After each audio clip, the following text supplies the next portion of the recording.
Hey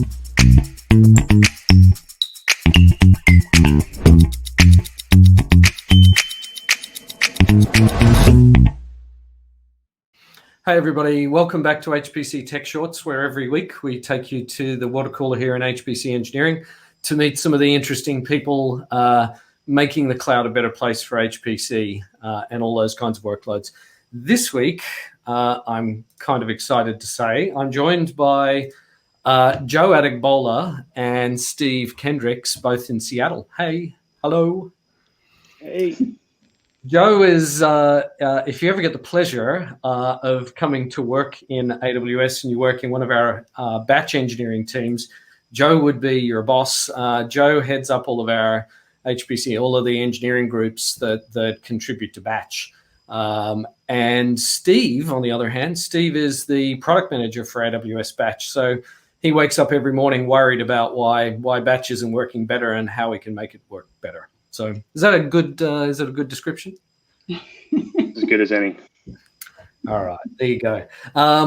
So for folks who may not have used batch before or may not be familiar with it, it's hidden under the scenes in a whole lot of places, right? There's a whole bunch of workloads batch is serving, everything from the insanely scientifically difficult workloads through to like some much more sort of, enterprise workload type things. And I'm thinking there, we integrate with Nextflow and Cromwell if you happen to be a genomics person doing large scale genomics work. Image transformation, a lot of folks use batch for doing just massive scale image transformation, people like Matterport, or some other folks that are using it for satellite image analysis and so forth. Mobileye in Israel use it for simulating autonomous vehicle trips, and they I've seen them talk a couple of years ago at reInvent about the fact that they run hundreds of thousands of cores simultaneously through batch, right? So they're running these massive workloads in production pretty much every day of the week, right? So there's batch is supporting some pretty large things. And then at the other end of the scale, batch is being used for things like, image recognition workloads that are capturing receipts from invoices and expense accounts, for the office in Sydney to get processed by the office in Seattle and stuff like that, right? ETL type activities. And so it's quite a large scale of workloads, isn't it? Sure is. Yeah, we like to say, anybody can use it. It doesn't matter if you're, a few jobs or you have hundreds of thousands or millions of jobs, right? It's really meant for anybody to offload their batch workloads. And so actually that's why we're here today, because I got to say one of the most common things that customers, particularly new customers to batch, talk to us about. We get this inquiry all the time when we speak to them at trade shows or tech events or training events, or in our ticket system where we, constantly, Joe, your team are constantly trawling the ticket system, trying to fix things for customers. One of the most common requests that customers are saying is, I'm trying my first batch workload. I spun up a compute environment. I created a batch queue. I put some jobs in there. Nothing's happening. What's happening? And so 99 times out of 100, it's there's a processing interval that we do in the back end for how fast we scale capacity. And that's, I guess, what a lot of folks are falling afoul of. So enough introduction. You guys have done some really cool work to speed up how all of the machinery in the back end works. And it's probably time, Joe, to reveal some of the inner guts of batch. And let everybody in on the secret, and then maybe describe what you guys have done. So I'm gonna be quiet now, and I think I'm gonna put up. If you could bring up the diagram for me. I'll bring up the diagram. Awesome. Thank you. There we go. Yeah, so I think one of the key things that really can catch people by surprise when they've used traditional schedulers is that batch is different. It's not just a scheduler, it's also a resource manager. And so it's really allowing you to leverage the elasticity of the cloud and not just use a defined cluster. And so this is great if you have variable workloads and different amounts of capacity needed at any time. And that scale up and scale down is really what's behind the concern that you raised. Again, Batch is absolutely superb at allowing you to choose different compute types, such as ECS, EC2, Spot, Fargate, allowing you the real flexibility to choose the compute option that's going to be best for your workload. And so that resource management is really pivotal in allowing you to orchestrate which workload goes to which compute type, and that's also playing into this. So for HPC workloads, in this case, there's really kind of two types that we think about. There's the capability computing, where you've got your tightly coupled workloads, MPI jobs that run across multiple nodes, and Batch has multi-node parallel for that. But today I'm going to focus more on the capacity computing, where you've got thousands of concurrent single node jobs that are being executed, which we covered some. You covered for some there for me. And Batch is really handling the scale up and the execution according to how many jobs are in the queue. So if we pop to the diagram here, hopefully I've got my little marker here. We'll start on the left, and this is where the customer is really getting involved. And what you're doing there as a customer is you are setting some constraints to your workload. You're going to set how little or how much capacity you want, remembering that we're allowing Batch to scale up and scale down on your behalf. It's not predefined. And you're also going to set the job definition, and that is the characteristic of the job, such as how much vCPU, how much memory, how long the job is, what kind of instance it needs to run on, that kind of thing. So those are things that the customer, you are going to set, and that goes into Batch here. So the jobs that you submit are going to go into these job queues, and they're going to sit. And they start to process. And this is where customers go, I've submitted my jobs, what's going on? Why aren't they going anywhere? And Batch has also set the compute requirements over to these two systems that I alluded to before. First, the Batch scheduler, which is here. And the second, the resource manager. And these two things are working in concert together to run your workloads. So in this case, the scheduler is going to periodically evaluate what is in the job queue. It's going to look at how many jobs are there, what their requirements are that have been defined by that job definition, and determine what kind of resourcing is going to need to execute that workload. It's then going to tell the resource manager to scale up or scale down according to what it's seeing in the job queue. And the resource manager will then do that scale up and scale down operation according to what it's been told, and then report back an event to the job scheduler telling it that there is capacity ready. And at that point, the job scheduler will then start placing work onto the capacity in the compute environments. And so that's really kind of the loop that is happening in that job placement. Boof, can you move over to the right there for me, and I will leverage a little. There we go. Okay. So what I wanted to kind of talk about a little bit here is kind of what's happening in graphical form. So on the axis here of time, these I talked about periodically evaluating what's in the job queue, and each one of these T's is that evaluation. And there's a period of time where we do that. And then on the vertical axis here, this is the amount of capacity we will scale per scaling interval.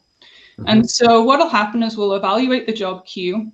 We'll say, okay, we've got X amount of jobs in, and we're going to scale to capacity N. And that N is defined by basically how much work the scheduler could place in that time period. We don't scale above that, and we don't scale below that. We would try and make sure that we only scale the capacity that we can place in a time period. And so that repeats. So that next scaling interval, we look at the job queue again, and if we need additional capacity, we add additional capacity, and that will continue. And you'll see that in this instance, it's taking 4 intervals to get to 4n. And that's that delay that you see with scaling.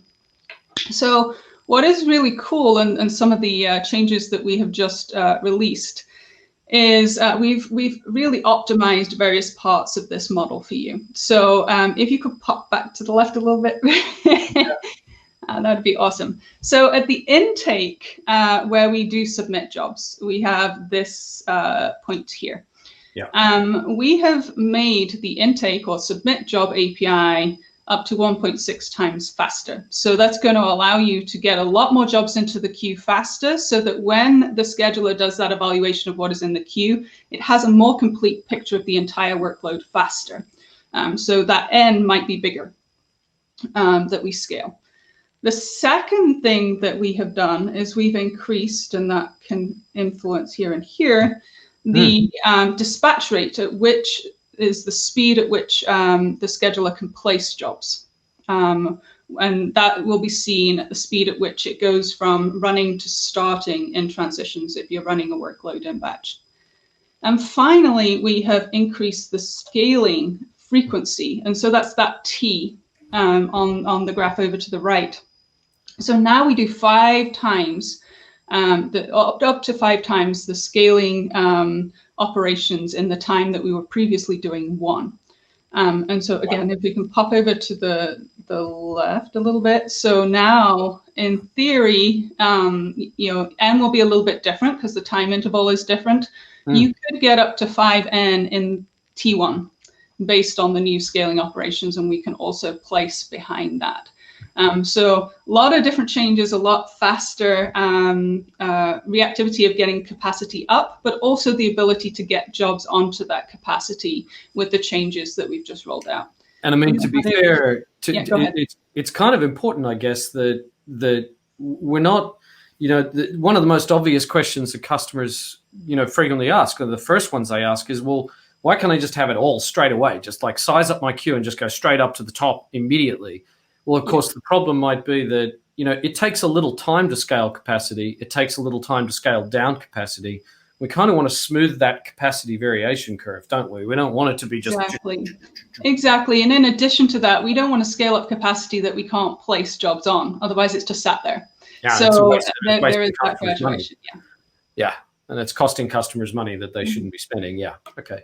Yeah. All right. So this is good. So these are pretty significant changes that you guys have made. So, Steve, who's going to care about this? Yeah, pretty much anybody using Batch today, I'll be honest, but those who most care about it are going to, hey, say hi to my dog in the background there. Hey, Shadow. Got our lovely animals to join us. Shadow's the other member of the Batch team. The batch, yeah, she comes to the office sometimes. What was I saying? Yeah, so anybody who wants to use, who's using Batch, anybody, but specifically people who are sitting on the other side and waiting for some kind of a response, right? So, ideally, if you're a scientist who wants to get back work and, maybe your jobs only last for, 5 minutes, the idea is you could submit a lot of these and get back work faster to your users.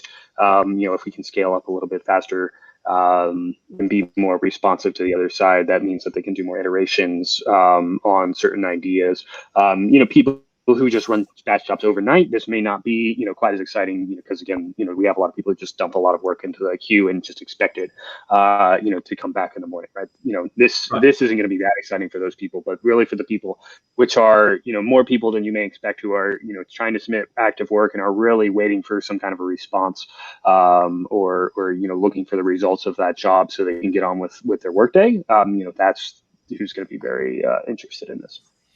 Yeah, that makes sense. I mean, I work with a lot of scientists day to day, and the scientists care about that turnaround time because actually that turnaround time is probably what's going to drive it could be a medical diagnosis from a genomics simulation, or it could be could actually be a scientific simulation where they want to iterate to the next version of a model, but they're waiting on the results from the first. That makes sense. Yep. Or even something like a bank, a financial institution, you have somebody who's trying to do some risk analysis on a portfolio, and maybe that job takes 20 minutes, but, it lets them do, have more essentially information. The more jobs that can come back, the faster, the more information, the more trades or whatever they want to, purchases or things or products that they want to produce, they can put together faster. Okay, that makes sense. All right. So what else do we need to know, Steve? Where else do we want to go with this? Yeah. I kind of want to turn down, if you can scroll down to some of the space underneath the dotted blue line here. So I want to take what Joe's saying and talk about kind of what customers are going to see. And I guess I need to figure out how to get my marker tool as well. That's it. There it is. There we go. I'm learning. So what Joe told you, you know, and back that out to the customer perspective, right? And let's see, you know, as you're somebody, you know, what's the big deal? Why was this an issue for some customers? And what is the, you know, what are we doing about it? Or what did we do about it? Why is it better, right? From the customer perspective. So again, in the previous case here, we would have a, you know, this would be kind of the best case or one of the better cases that we would build things for. So on the left here, you would have, you know, a submit job request that would, you know, essentially tell Batch, hey, you know, I have some work, and Batch, you know, that first job from a completely cold queue compute environment, Batch would immediately scale up for that job. It would say, okay, I know how much I have to do. I'm going to scale up. Let's say this job runs for a little while. And, you know, we talked about that this is an interval, you know, this job runs for a while. And let's say it ends, you know, right before the interval or you know, 70% of that interval time, right? And it just runs and then the job exits, right? So you still have some capacity sitting around here, right? All of this capacity, is a little bit of free time. Where's my undo button? There we go.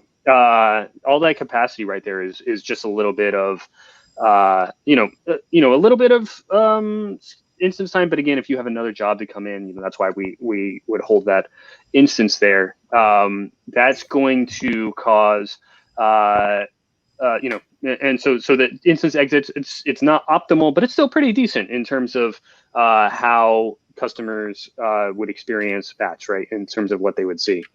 The next thing, the next issue, if you want to keep scrolling down, where it becomes an issue is where, let's take the case where Batch is going to, so we have again, submit job here on the left, okay? And, you know, so Batch immediately scales up, but then just maybe like a minute or two later, they submit another job, right? They come over here and they submit job number 2. Then now the customer is saying, wait a minute, over here, you had scale up immediately for this job. You know, this first job's still running. You know, but now you haven't scaled up for the second job, right? So, you know, potentially we could see, you know, maybe these jobs will exit, maybe at 10 minutes, you know, maybe they'll exit and we'll get a scale down request, but maybe we'll scale up at that point too, you know, to run those jobs, right? So it's an issue where, again, you know, if you compare the top, sure, to the middle, it makes sense if the job is exiting and then we scale down. But, you know, if we have this case where 2 jobs come kind of back to back, now it becomes an issue. Does that make sense? And of course, we can never predict how long a job's going to run for. So that makes it even trickier again. Okay. Yeah. So far, so good. So now let's talk about what we've built and why this is better, right? So the new method of scaling. So again, you know, now you can see, and I've kind of tried to plot on here this interval here, that you can see that Batch is doing things in you know, 1/5 essentially the time that it would take before. So again, that first job comes in, we're going to immediately start scaling up.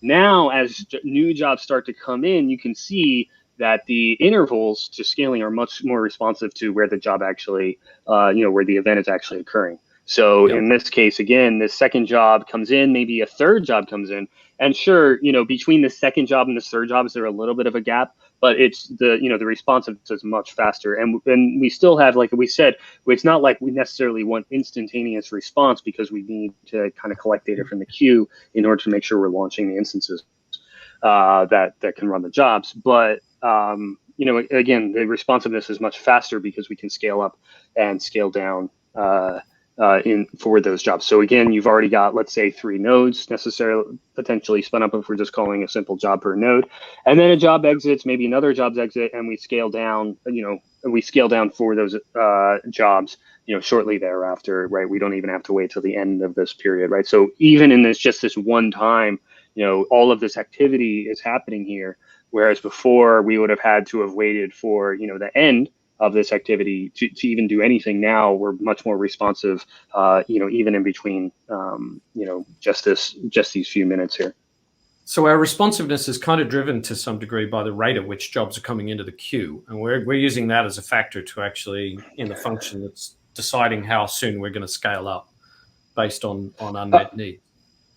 Yeah, in terms of like, let's say in the term of from what the customer can see, yeah, that's what it's going to look like in terms of if I have a job that's coming in, you don't have any jobs, we're certainly not going to scale. If you have one job that's just sitting there and that runs for 3 hours, we're not going to take any scaling actions. If a job exits though, then we will be scaling shortly thereafter. So again, from the user's perspective, which is really what's important here, the responsiveness in exchange to events is much better, is much faster. Got it. That makes sense. Now, what about Fargate users are not going to notice this, are they? No, of course, no. Again, and for the audience, a batch, Fargate is just simply, what we call serverless compute. It is, simply you submit a task to batch, and batch will then, submit that work to, our AWS's serverless compute platform. What Fargate is distinct of is that the compute is completely abstracted away. With AWS Batch, and when using EC2 or EC2 Spot, we're still using the compute and launching it in your account, right? Those EC2 instances are launched in your account that we're managing for you. With Fargate, even those instances are abstracted away, right? You don't have to worry about that compute at all. That work is just getting submitted to AWS for processing. What that means is that every task has a right-sized host. You don't need to worry about scale up, scale down, because effectively, every single job is going to get, assigned its own task. Some reasons why, customers may or may not want to use Fargate would be some concurrency limitations within Fargate, and you can check our website for details on what those are. But some users, if you're spinning up 100,000 jobs, like you mentioned, the autonomous vehicle use case, that's just not going to work today with the Fargate environment. But it does in EC2. But definitely for a lot of users, you can even remove any of thinking about EC2 by using Batch Fargate. It's just simply a matter of responsiveness. How much concurrency do you need, and then Fargate is going to be faster in general to scale up. But once Batch has launched those EC2 instances and those EC2 instances are available, then it becomes faster to run those jobs on the EC2 host once those instances are spun up. So it's just a trade-off in terms of. And of course, Fargate doesn't have things like specialized instances like GPUs or, and you can't specify what CPU you want to use in Fargate easily, can you? Right. So there's still not the processor itself, right? If you want a Skylake versus something else, right? Like you can't specify that. And I definitely know that a lot of my scientific customers and engineering customers care about those things. So there's it's courses for courses, right? Okay, that makes sense. What about edge cases? Have we got some edge cases here where we still think we're going to see slightly different behavior or unexpected behavior? Yeah. So we've talked about the biggest one, I think, which was the scaling ups today, and that one we have much improved. But there are some others that we sometimes hear from customers. The first one is where customers are really trying to maximize the speed at which and in time frame that their jobs are executed by using multiple CEs. And really the hope there is that they're running more jobs simultaneously across the different CEs. But the way that scaling works in Batch is only if you go above the max vCPU of your first CE will Batch start to scale that second one and third one, fourth one. And so that can sometimes trip people up if they're unaware of that. And, if that is something that's important to you, we sometimes see customers, have multiple job queues to multiple CEs so that they can get that parallel operation occurring. So that's one. The next is really coming out of the fact that we call it heterogeneous workloads. I kind of, like this is my Tetris analogy where, when you start out Tetris, you just get a couple of size of blocks and they're very easy to place. You can see where they're going to go. But as you go up through the levels, it gets more difficult. The shapes get more complicated and you end up with more open spaces and hopefully you don't disappear off the top of the screen and lose the game. But that is essentially kind of the paradigm here, is that, you know, you've got a lot of different shaped workloads with heterogeneous workloads. And you know, in one case, if we think about, and I'll use one very big job or one very big workload and 10 small ones, and they're in a single job queue. The scheduler will spin up an instance that is capable of running that large job and possibly a smaller one for the rest. Now, as those jobs come down through the job queue, if the small one gets placed on the large instance, that large job is now sat waiting until it becomes available to be placed. Right. And that creates this kind of temporary delay.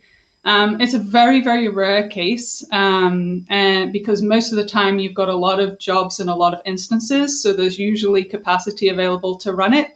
But if you do find yourself in a situation where this is a use case, you know, edge case that's happening a lot, you know, you can look at putting those odd-shaped jobs into a different queue with a different CE to make sure that that capacity is going to be available. You know, so it's just those kinds of things that can happen sometimes just with the game of Tetris. Yeah. Okay, that makes sense. That'll make sense. So, well, so that's okay. So all of that's really good insight. I think what we'll do is I'll tell everybody how to come and find Steve and Joe on Twitter and stalk you if they have some of those problems. No. If folks out there watching want to get more information on Batch, of course, they can go to AWS Batch on our and find it on our website, aws.amazon.com/batch. That's for sure one of the places they'll get some help on some of these things. If I think I want to show, we've got some tutorials out there for just running your first workload on Batch. Giving it a try, and this is here's a good example using EC2 Spot, and then another example, which is actually one of the examples I was talking about at the beginning of the show, talking about Nextflow, which is a scientific workflow manager that's heavily used in genomics, and Nextflow pushing out workloads into Batch. So we'll put links to all of these things in the notes for the show, along with Joe and Steve's phone numbers, so you can text them whenever you have an issue.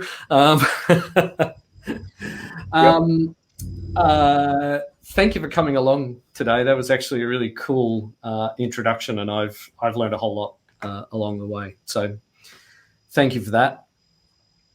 You're welcome. Last thing to say is if you're out there and you've got ideas for what you'd like to see on a future show, find us on Twitter. Our DMs are open. Please click like if you like what you saw today.